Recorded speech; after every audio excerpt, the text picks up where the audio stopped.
message and they're going to understand it. So that right there made it symbolic speech. Okay, so tell me more, Ricardo.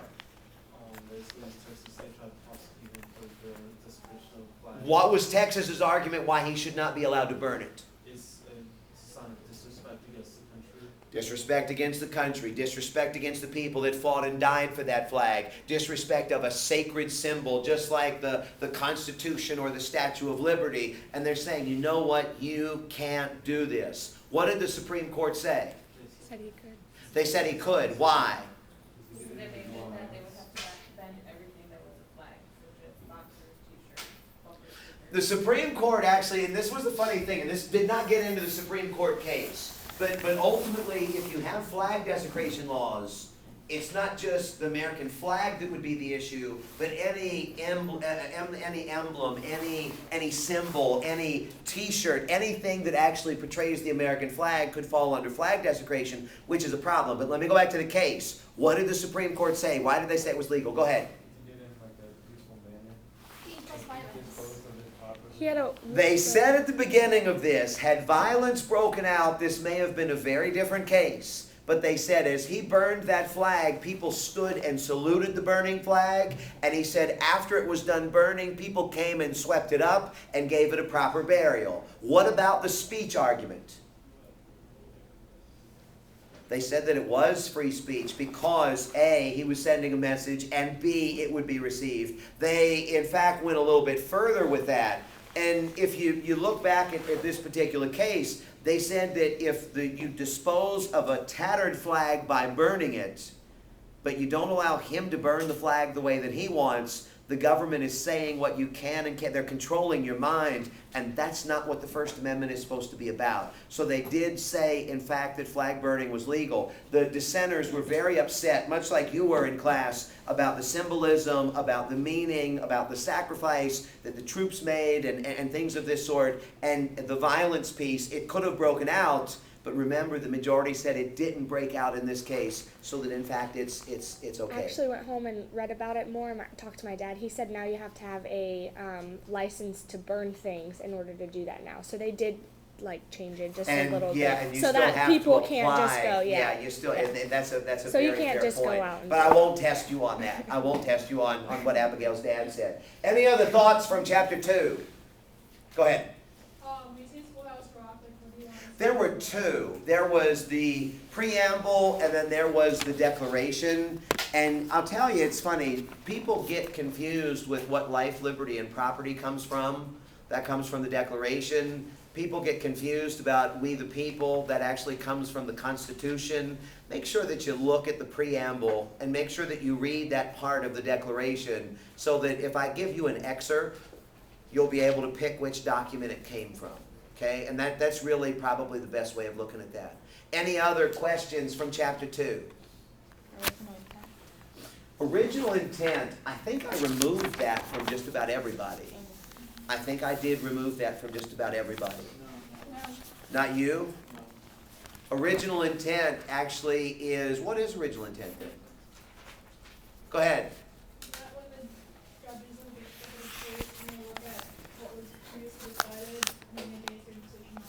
Is it about the case or is it about the law?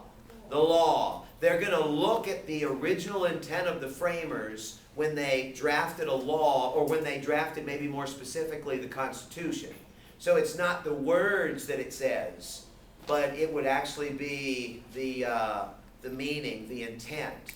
And if you remember, we talked about the ERA, but I'm not going to test you on the ERA. Original intent of the framers, I believe we talked about polygamy, right? What was the deal with polygamy? The wives. Oh, yeah. If the wives were legal or something like that. Or if you live Is next polygamy to. legal? Yeah. No, it's No. not.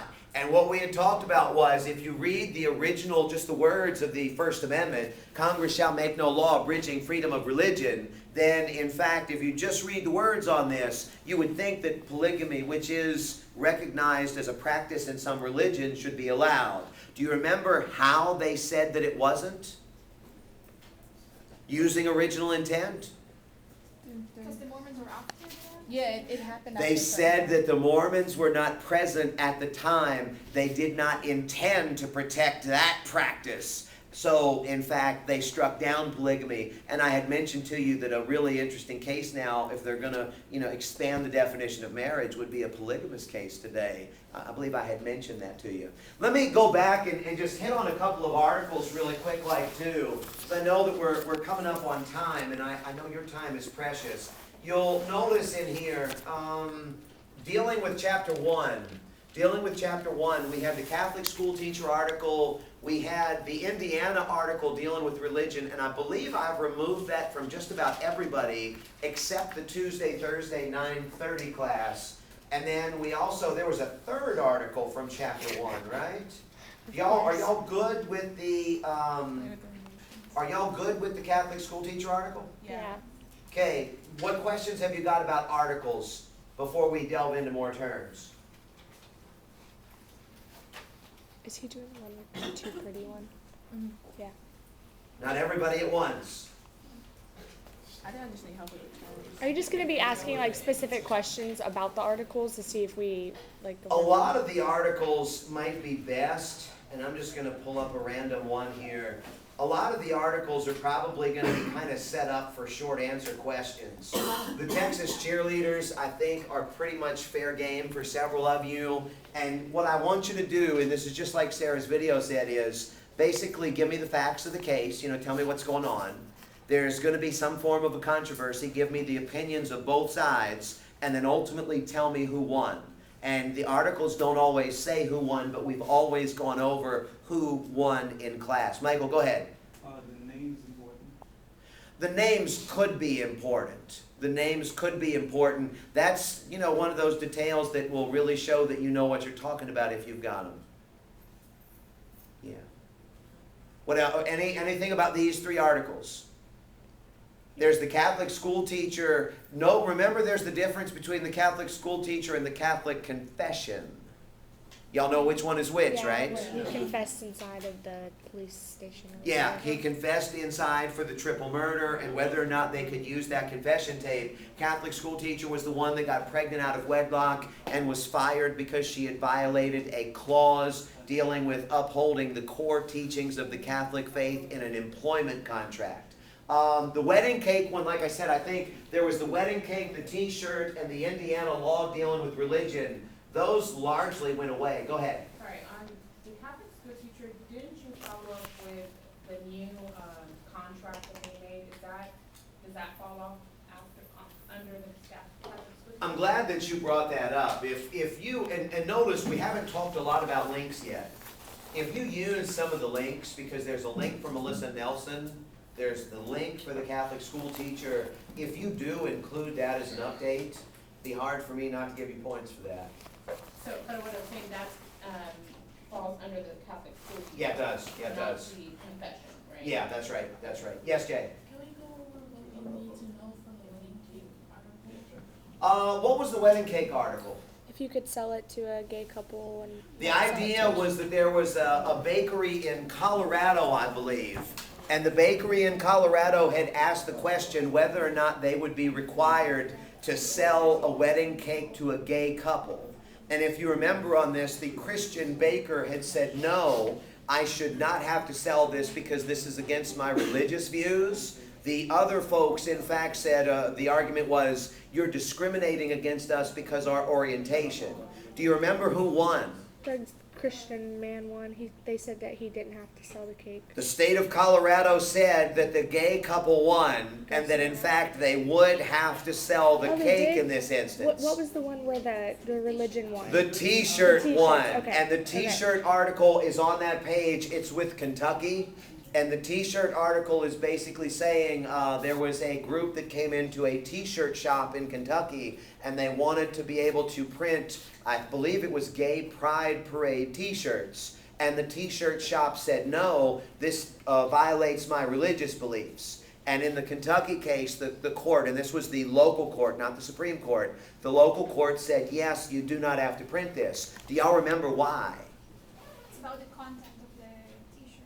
It is about the content of the t-shirts. What It's did... not discrimination because previously we Yeah, they actually had examples of other things that violated their religion that they refused to print for. So it wasn't just about gay marriage, but it was about strip club advertisements. It was, gambling type things. There were several other shirts that maybe even didn't have anything to do with homosexuality, gay pride, gay marriage, this kind of a thing. But they said basically they have a repeated pattern that they demonstrated where they were going to respect their religious beliefs. They were not required for that shirt. They were not required to print that shirt. Looking at chapter 2, and there are a decent chunk of articles in chapter 2, maybe not surprisingly. As you look at the chapter 2 articles, a couple of these are quickies. And, depending upon your class, I know I removed the webcams article from several of you. I know that I did not remove it from one. I think it's the Tuesday, Thursday class. But the land grab case. Y'all remember what the deal was with the land grab case? They wanted to build the hotel. They wanted to build the shopping mall or whatever. Oh, yeah. What state was this? Wasn't Wyoming. The nut farm was in Wyoming. Connecticut. New London, Connecticut is where it was. And what was it that they wanted to do in New London, Connecticut? In a poor area. A poor area? What they want to do? A shopping center. I'm sorry, I need somebody to speak loud. Go ahead, Miami. They wanted to put a shopping center in the area and pay the people to leave. What's it called when you pay people for their land what a reasonable person would pay? Eminent domain. The local government wanted to use eminent domain to effectively evict the poor tenants, the blighted area, and they wanted to build a shopping mall. A shopping mall that would include luxury condominiums, hotel, office space, restaurants, all of these kinds of things. What ended up happening with this? What was their logic? Why did they say that they could do this? Anybody? They wanted to raise taxes. What's that? Bring jobs. Bring in jobs, raise taxes, raise revenue. They wanted to better the area. And their logic is that if we raise revenue, we create jobs, we raise taxes, we're going to be able to provide better services, which means this is going to benefit the community, even if not everybody would shop or eat or work there. What did the Supreme Court say? Supreme Court said, yes, you can do it. They said in this instance, and remember, when we were talking about Wyoming, Samantha, we were talking about the idea of building a road. And if you build a road or a hospital or a park, anybody can use that. That's considered for a public purpose. If you tear it down, people's homes, and build a shopping mall, the thought is this is a private purpose. It's never been done before.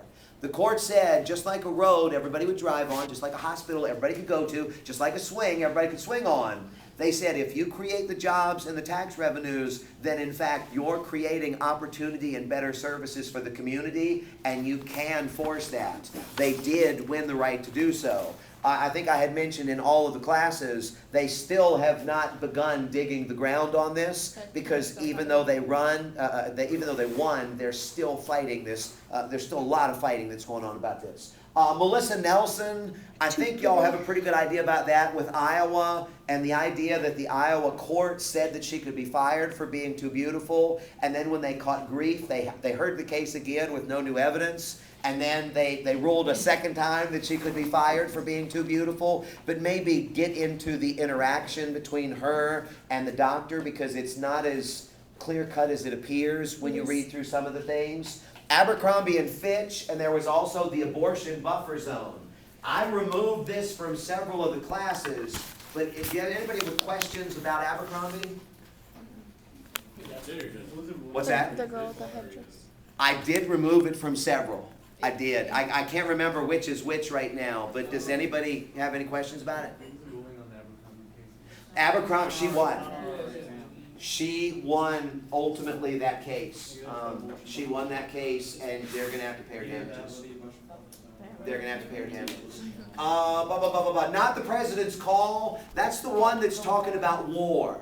And make sure that you're clear with the difference between declaring war and making war. Who has the power to declare war? Who has the power to make or run the war?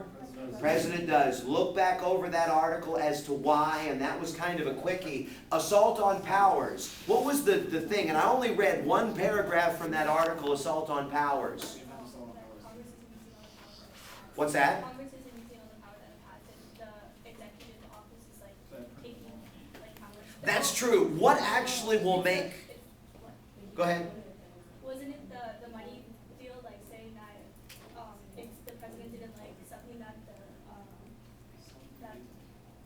House and Senate made, that he could cut it off and take a part Now, of it? that was the line item veto. That was the line item veto. If you have separation of powers and checks and balances, and I think the 9:30 class does not, but the 9 and the 10 o'clock do, make sure that you can explain the difference between those and have examples. That line item veto would be a good example. The war power would be a good example from not the president's call. The other good example comes from this assault on powers. And the assault on powers, and I read this in all the classes, but for 9 and 10 o'clock especially, if 2 of the 3 branches agree to do something, then typically it's going to be constitutionally sound. And it mentioned in there, in order to declare war or pass a treaty, the House and the Senate, or pardon me, the President and the Congress have to agree. In order to pass a law, it typically requires